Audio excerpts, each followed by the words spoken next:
কি ব্যাপার, আপনার মোবাইলের ডিসপ্লে ভেঙে গেছে? ডিসপ্লে পাল্টাইতে হবে? কার্ভ ডিসপ্লে, অনেক টাকা খরচ হবে।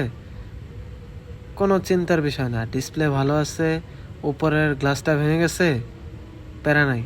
ডিসপ্লের গ্লাস চেঞ্জ করলেই ঠিক হয়ে যাবে।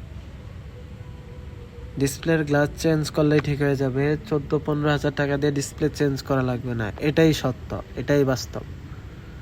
আপনারা গ্লাস চেঞ্জ করেই আপনাদের ডিসপ্লেকে নতুন রূপে জীবন্ত করতে পারবেন ইনশাআল্লাহ।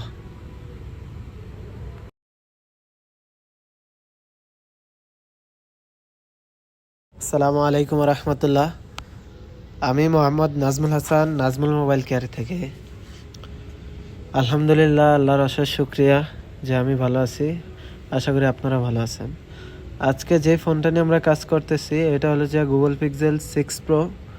এটার আপার গ্লাসটা ভেঙে গেছে। কাস্টমার ভেবেছিল যে ডিসপ্লে